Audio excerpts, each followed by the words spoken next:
July 22, 2003, Mosul, northern Iraq.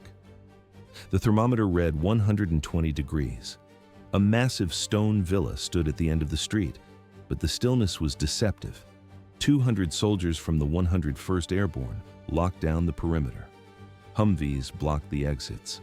The camera records, Apache helicopters hovering just above the power lines. On the adjacent roofs, Delta Force operators leveled their rifles. They had the building in their crosshairs. Who was hiding behind those walls? Intelligence claimed they were high-ranking fugitives, but the truth was more significant. Inside were Uday and Qusay Hussein and the grandson, Mustafa, the direct bloodline of the dictator. At first glance, a secure fortress, but in reality, a concrete trap. The Americans called for surrender using a megaphone. The answer was a burst of rifle fire from the second floor. Events accelerated. The assault began. Heavy machine guns opened up. Tau anti-tank missiles slammed into the structure. The explosions blew out the window frames and collapsed the roof. Dust and debris filled the air. The smell of cordite overwhelmed the street. Inside, the three men fought back with desperation. They had nowhere to run. The firefight lasted 4 hours. Thousands of rounds were fired. Concrete turned to powder. When the shooting stopped, the silence was heavy. Special forces teams kicked down the doors. They moved room by room through the smoke. On the upper level, they found them. The bodies were riddled with shrapnel. The princes of terror were dead. This happened only 4 months after the statue of Saddam fell in Baghdad. The dynasty was ending in violence, but why did they choose this death? What did the forensic details reveal about a regime built on fear? And how did this gunfight differ from Saddam's eventual execution? We will play the final radio transmissions of Uday Hussein. We will examine what the soldiers found inside that blood-soaked mansion. Our target is 1 million subscribers. If you track stories of power, collapse, and consequence, sign up now. Join the investigation. The Empire of Terror. Saddam. July 22, 1979. Baghdad. The air conditioning hummed in the crowded auditorium of the presidential palace. Saddam Hussein sat on a raised platform behind a heavy wooden desk. He held a lit cigar in one hand and a crumpled list in the other. He had gathered the elite of the Ba'ath Party for a special assembly. But this was not a political meeting. It was a theatrical performance of death. Why did he film the entire event? It seemed like a risk to record a purge, but Saddam wanted proof. He wanted a lesson the world would never forget. The dictator began to read names into the microphone, slowly, deliberately. Guards moved through the aisles. They grabbed men from their velvet seats, one by one. The accused were dragged out of the hall. The footage shows the remaining party members are sweating profusely. They realize the pattern. Fear spreads through the room like a virus. To survive, they must show loyalty. They jump to their feet. They begin to shout, "Long live Saddam, we sacrifice our blood for you." It was not enough. Saddam ordered the survivors to follow the condemned outside. He handed them pistols. They had to pull the triggers. They had to kill their own colleagues. 68 men died that day. Their bodies were left on the concrete. This bloodbath set the standard for the next 2 decades. Absolute terror became the only law. 24 years later, in 2003, American troops entered Baghdad. They seized tons of administrative documents. These files revealed the cold machinery behind the throne. At first glance, a functioning government bureaucracy, but in reality, a factory of institutionalized paranoia. Saddam did not rely on popularity. He relied on the mukhabarat. The intelligence service penetrated every home. Agents held detailed files on millions of citizens. The network was total. A brother denounced a brother. A student reported a teacher. Trust evaporated from Iraqi society. State television interrupted regular programming to broadcast public executions. The camera focused on hanging bodies in city squares. It was a visual warning. Disloyalty had a price, and that price was paid in blood. But control over the present was not enough. Saddam wanted to own the future. He looked at his sons. He did not see children. He saw successors. Uday and Qusay were groomed to inherit this machine. They were to be the continuators of the empire of terror their father built from the ground up. The legacy of violence had to continue. 1964. That was the year the heir was born. Uday Saddam Hussein al-Tikrit entered the world with a heavy burden. From day one, he was not just raised, he was molded. The objective was clear: shape a commander. The curriculum consisted of 2 subjects: the logic of violence and the culture of impunity. The archives of the Al-Mansur School hold the evidence. The paper is yellowed, but the ink is clear. The files describe a student entirely out of control. He did not just disrupt classes, he attacked colleagues, he threatened teachers with physical harm. Suspensions followed one after another, but the name Hussein stopped any real punishment. By 17, the temperament was explosive. He didn't hide it.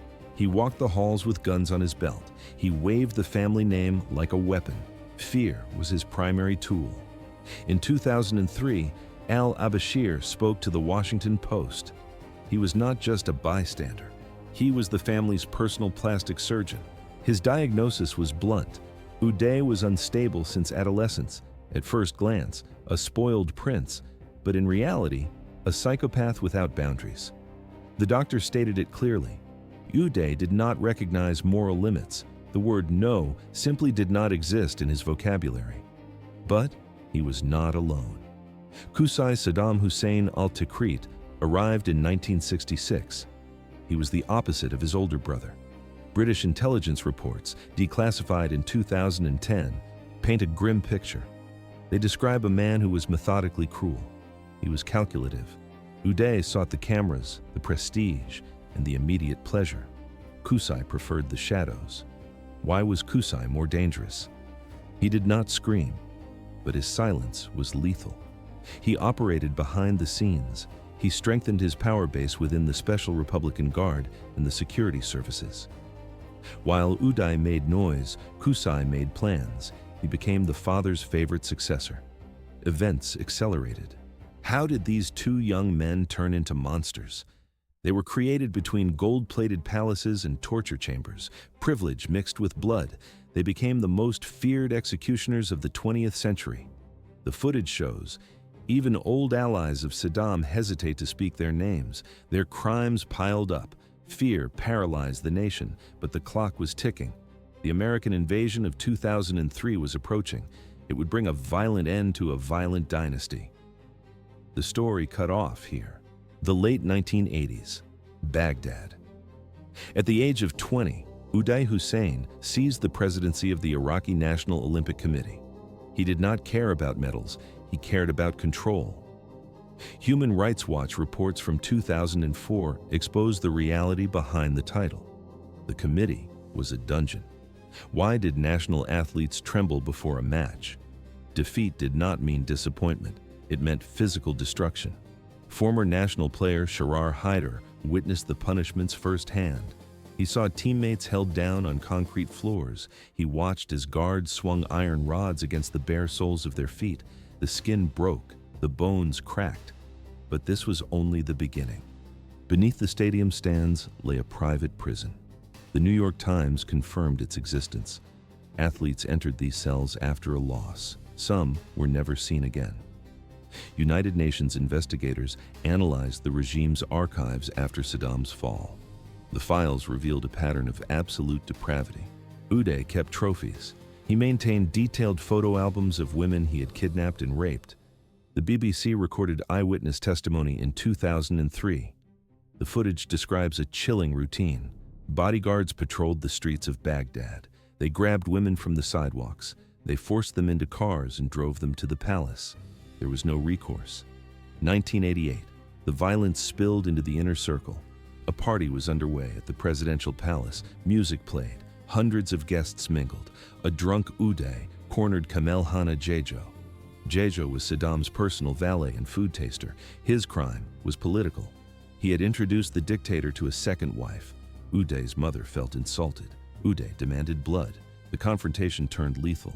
Uday wielded an electric cattle prod. He beat Jejo to death in the middle of the hall. The crowd froze. No one dared to intervene.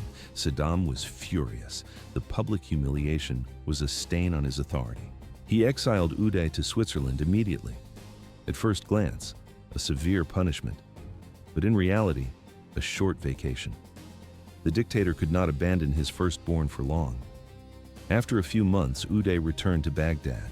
His reign of terror resumed without pause. December 1996. The streets of Baghdad. An ambush awaited. Unknown gunmen, likely relatives of Uday's victims, tracked his movement. They opened fire with automatic rifles. The police report describes the aftermath. The car was riddled with holes. Glass covered the upholstery. Uday took 8 bullets. He survived the volley, but the damage was irreversible. One round lodged near his spine. He would never run again. He needed a cane just to stand. Events accelerated. Doctors observed a sharp decline in his mental state. The injury broke his mind. Former driver Ali Abbas told CNN the details. Uday lived on a constant cocktail of strong analgesics. He was always drugged, but the medicine offered no peace. It only fueled his paranoia. He saw betrayal in every face. The violence became random. While the eldest son unraveled in a haze of pills and pain, another figure stepped forward. Qusay, the heir of the shadow. 2003. That was the year the archives were blown open, exposing the heir of the shadows. While Uday dominated the headlines with his public excesses and sports cars, Qusay built his power in silence. He did not seek fame. He sought control. The documents of the Special Republican Guard, captured by coalition forces, reveal a methodical rise through the military hierarchy. In 1995, Saddam named Qusay the commander of the Special Republican Guard. This was not a ceremonial role. It was the regime's iron shield, an elite unit charged with protecting the dictator and crushing any dissent. Why was Qusay more dangerous than his brother? Uday was a loose cannon, but Qusay was a machine. American intelligence reports, finally declassified in 2008, paint a chilling profile. They describe Qusay as brutally efficient. He lacked his brother's mental instability, but he possessed an equal capacity for cruelty. The Mukhabarat files uncover his dark role in the suppression of the 1991 uprising. The Gulf War had just ended. In the south of Iraq, the Shiites rebelled. They looked to the sky, waiting for American support. It never came. There was no mercy. Qusay personally commanded the retaliation. He moved his units into the south and closed the trap. United Nations estimates are staggering. Between 30,000 and 60,000 civilians were massacred in the repression. Entire neighborhoods were leveled. The footage shows mass graves being unearthed in the desert. Qusay did not shout. He did not threaten or wave pistols like Uday. Wafik al-Samarrai, the former head of Iraqi military intelligence who deserted in 1994, clarified the difference in an interview with Al Jazeera. He stated that Qusay simply gave cold orders. Mass executions were logistical tasks to him. He saw opponents not as human beings, but as technical problems to be eliminated. At first glance, a bureaucrat at a desk. In reality, a butcher signing death warrants. A particularly disturbing document was discovered in the Presidential Palace archives. It captures the banality of his evil. The paper bears Qusay's signature. It authorizes the execution of 122 political prisoners on a single night in 1998. The justification listed on the page: preventive security measures. Events accelerated. As Uday became more physically incapacitated and mentally unstable following an assassination attempt in 1996, Saddam made his choice clear. He favored the quiet son. In the year 2000, the dictator appointed Qusay to the regional command of the Ba'ath Party. This move consolidated his grip over the state's entire repression machine. But this world was built on sand. How would these two men, one an impulsive psychopath, the other a calculating executioner, react when their reality collapsed in 2003? And there was a third figure in the bunker, Mustafa, Qusay's teenage son. He was a child raised in an environment of absolute violence and unlimited power. The story cut off here. March 20th, 2003. The silence over Baghdad broke. Operation Shock and Awe began not with a whisper, but with a deafening roar. Tomahawk cruise missiles slammed into the capital, turning the night sky into a wall of fire. The footage shows Anti-aircraft tracers cutting green lines through the smoke, but hitting nothing. Sirens wailed across the city. The ground shook continuously. Military logs from the Central Command record the exact moment the invasion launched. The objective was clear: decapitate the regime. 3 weeks. That is all it took. The archives of the Republican Guard, pulled from the rubble after the war, reveal total confusion. Officers deserted, communication lines went dead. The empire of terror did not just fall. It collapsed into dust. But the victory was incomplete. Where were the Husseins? Pentagon intelligence reports paint a chaotic picture of those final hours. Saddam did not stay with his sons. Uday and Qusay separated from their father immediately after the first explosions. It was a calculated move to split the targets. Saddam went west. He abandoned his presidential convoy. He moved toward the shadows of his native Tikrit, hiding in farmhouses and underground bunkers. The sons took a different path. At first glance, they had every advantage, but in reality, they were walking into a trap. They traveled in armored luxury cars. They carried suitcases filled with American dollars. They had gold bars and heavy weaponry. They relied on a network of old loyalists to hide them. But loyalty bought with fear has an expiration date. Why did the Americans struggle to find them initially? The country was vast. The chaos was absolute. Intelligence had to sift through thousands of false leads, but the clock was ticking. Events accelerated. It was July 2003. The trail finally heated up. Intelligence officers received a tip that changed everything. A specific location in Mosul, a house owned by a relative. There was no mistake. The Americans did not just guess. They knew. The hunt was over. The siege was about to begin. $30 million. That was the price tag on two heads. July 21, 2003. Mosul. An Iraqi informant contacted American forces. He wanted the reward. The target location was specific, a mansion in the Fala neighborhood. The owner, Nawaf al-Zaidan, was a distant cousin of Saddam. He had offered the brothers refuge. But loyalty has a limit. He gave up the coordinates. The operational report of the 101st Airborne Division documents the plan. It was declassified in 2010. Colonel Joe Anderson received clear orders: capture or eliminate. There were no other options. Why did command expect a bloodbath? The brothers had a lifetime reputation for extreme violence. Surrender was unlikely. July 22, 2003. 0 hour. Approximately 200 soldiers surrounded the mansion. They covered both floors. 4 Bradley armored vehicles locked down the street corners. Elite snipers took positions on adjacent roofs. The perimeter was sealed. 10:15 in the morning. Military radio transcriptions record the moment. An American officer used a megaphone. He ordered the occupiers to come out with hands up. The answer was immediate. Gunfire erupted from the upper windows. Sergeant Terry Gunder stated in official testimony, "They shot first without hesitation." There was no attempt to negotiate. They chose war. The initial exchange lasted 45 minutes. American forces responded with light weapons fire. The noise was deafening. But the Hussein brothers remained dug in on the second floor. The house was a fortress. It had been reinforced with extra concrete layers. Light rounds bounced off the walls. 11:30. The American command authorized maximum lethal force. Events accelerated. Apache helicopters arrived overhead. The sound of rotors filled the air. At 12 o'clock sharp, the tactic changed. 10 TOW anti-tank missiles were fired directly against the structure. The combat reports describe fierce resistance. The missiles destroyed much of the second floor. Concrete turned to dust. Yet, shots continued to come from the rubble. At first glance, the targets were buried, but in reality, they were still pulling the trigger. A disturbing detail emerges from intelligence logs. Radio interceptions indicate that Uday made one last broadcast on an open frequency. His voice was recognizable. The exact words were lost in the confusion of battle. However, Iraqi eyewitnesses told The Guardian that he shouted challenges against the Americans. Mustafa Hussein was only 14 years old, but he was armed. He fired alongside his father and uncle. Subsequent medical records confirmed the facts.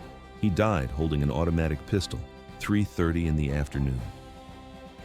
After almost 4 hours of combat, silence finally fell on the mansion. The footage shows American soldiers advancing carefully through smoking debris. They breached the upper level. 4 bodies awaited them. The official autopsy report reveals the carnage. It was carried out by American military doctors and reviewed by Iraqi pathologists.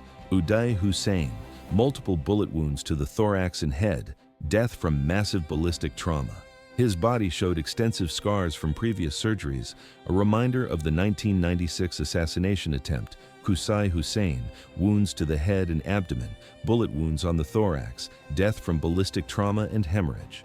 Mustafa Hussein, bullet wounds on the thorax, death from internal hemorrhage, massive.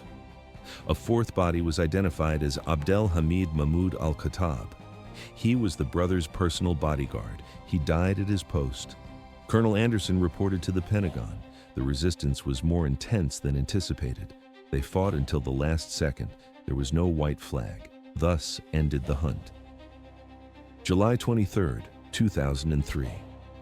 Inside the Baghdad Central Command, the air conditioning barely fought back the heat. General Ricardo Sanchez stood before the gathered press. He did not mince words. He announced that Uday and Qusay Hussein were killed in a military operation in Mosul. The identification process was exhaustive. Specialists examined dental records. They held radiographies against the light. They measured physical characteristics down to the millimeter. The military was certain. But there was a problem. Why did the Iraqi public refuse to accept it? The official report was clear. But fear was stronger than facts. After decades of regime propaganda, trust was non-existent. Rumors sprinted through the bazaars. People whispered that the brothers had escaped. They believed the pair had crossed the border to safety. The Pentagon made a cold calculation. To kill the myth, they had to show the dead. It was a controversial decision. A documented memorandum reveals the internal struggle of American officers. But the choice was made. On July 24th, the images were released to the world. The photographs hit the newswires instantly. The frame reveals swollen faces on metal tables, thick beards, and the purple bruising of trauma. Debate erupted immediately. The New York Times published a sharp editorial. They questioned the morality of the display. Was this necessary proof? Or was it simply a desire for revenge? At first glance, forensic evidence, but in reality, a gruesome trophy. To settle the matter, Iraqi doctors were summoned. Dr. Adil al-Zubaydi put on his gloves. He conducted an independent examination of the remains. He checked known scars. He reviewed the medical history. He stepped out to speak to Al Jazeera. His statement was blunt. By every physical metric, these were the dictator's sons. There was no doubt. The bodies remained in American custody for several days. Security was tight. Eventually, a secret transfer took place. In a private ceremony, the military delivered the remains to tribal members. They performed a traditional Islamic burial. The location was kept off the maps. There are no headstones. This was a precaution to prevent the tombs from becoming pilgrimage sites for Ba'athist loyalists. The sons were in the ground. Now the crosshairs shifted. The fate of Saddam was next. December 13, 2003. A remote farm near the town of Ad-Dawar, just outside Tikrit. American special forces moved silently through the darkness. 6 months had passed since the violent deaths of Uday and Qusay Hussein in a shootout. Now, the target was the father. Intelligence pointed to a specific location. Soldiers cleared rubble, moved foam blocks, and brushed away dry vegetation.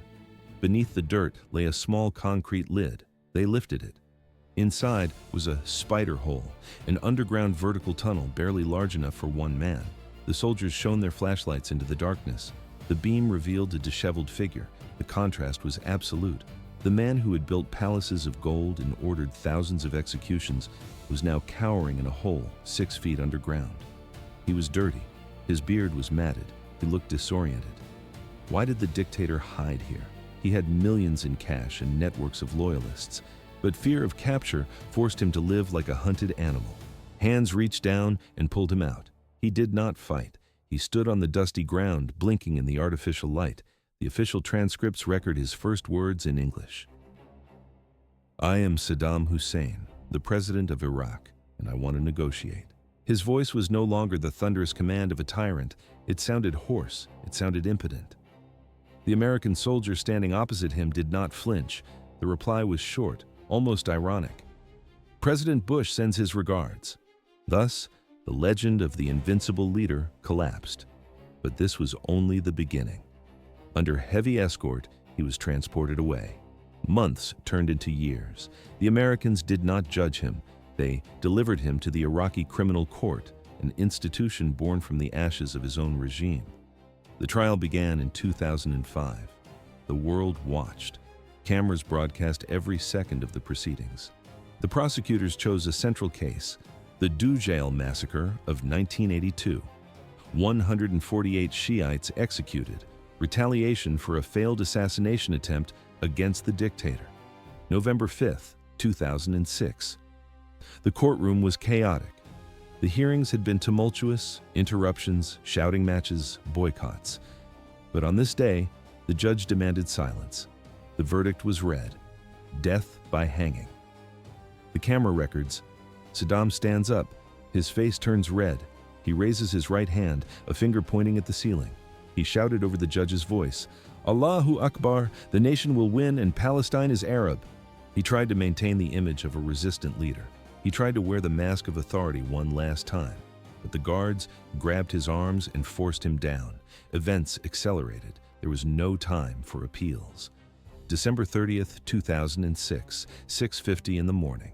The location was an austere military intelligence facility in the Kadhimiya district of Baghdad. It was historically significant. This was where Saddam's regime had once tortured dissidents. Now, the former dictator walked its corridors as a prisoner. He was 69 years old. At first glance, a secure official procedure, but in reality, a sectarian spectacle. One of the guards in the room held a cell phone low, hiding it from the officers. He hit record. This clandestine video would soon leak, spreading across the globe within hours. It became one of the most controversial documents in the 21st century. The grainy footage shows Saddam wearing a black coat. He looks surprisingly calm. The executioner offers him a black hood to cover his head. Saddam refuses. He wants to see his death coming. The room was noisy. Shiite guards began to chant. They taunted him with the names of his enemies. They shouted sectarian slogans. Saddam did not scream back. He simply recited a prayer. The lever was pulled at 6:05. The trapdoor opened with a loud crash. The body fell. Doctors confirmed death immediately due to a cervical fracture. The distinction between father and sons was sharp. Uday and Qusay died holding assault rifles, fighting until the walls collapsed on them. They refused surrender. Saddam chose a different path. He faced a judge. He faced a flawed, chaotic court marked by political tension. But he faced the law. The phone camera stopped recording.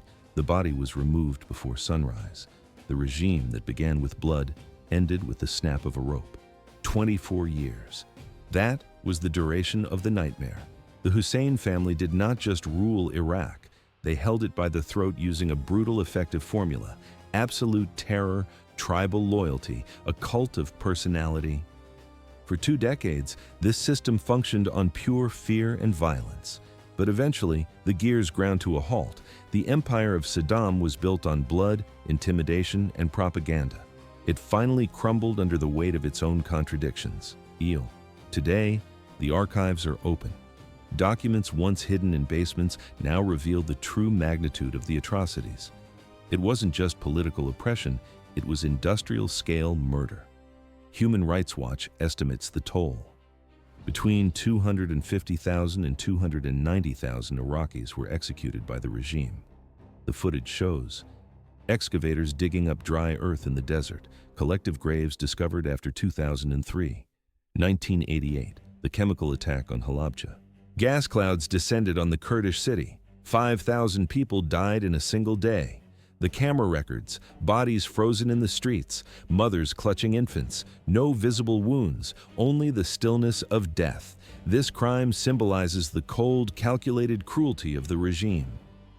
Then came 1990, the invasion of Kuwait. It cost tens of thousands of lives. It plunged the country into devastating isolation. Through the wars Saddam caused, more than 1 million human beings perished. They were direct and indirect victims of his ambition. But this was only the beginning. Uday and Qusay Hussein were not merely products of this system. They were its accelerants. They benefited from the absolute power of their father. But they perpetuated the terror with their own zeal. They didn't just fulfill orders, they surpassed them with pleasure. They added new layers of sadism to the machinery of repression. At first glance, privileged sons of a president, but in reality, sadistic operators of a torture chamber. Under their command, prisons became playgrounds. Torture became routine. The border between duty and cruelty completely disappeared. Events accelerated. The decision of the brothers to fight to the death says everything about their psychology. They refused any surrender. They had lived a lifetime without ever knowing limits. They grew up in a world where impunity was total, power was hereditary, obedience was guaranteed by force. For these men, the idea of waving a white flag was inconceivable. It was not an option. Then there was Mustafa, Qusay's son. He was only 14 years old. He died holding a gun. The reports indicate he was the last one shooting. That teenager was raised among guards and palace walls. He never had the opportunity to choose another path. His childhood was shaped by a specific culture. Violence was taught as a virtue. Family loyalty was worth more than life. In a way, he was the most tragic victim in that house in Mosul. A child turned into a soldier for a lost cause before he was even born. The contrast between the deaths of the children and the father is sharp. Uday and Qusay died in combat. No trial, no defense, no formal record of their crimes aside from general accusations. They died in the dust and debris. Saddam, on the other hand, faced a process. Despite the flaws and controversies, he had a court. He had witnesses. A sentence was pronounced in the name of the law. Which of these deaths served the best idea of justice? The bullet that closes the immediate conflict, or the rope that symbolizes public judgment?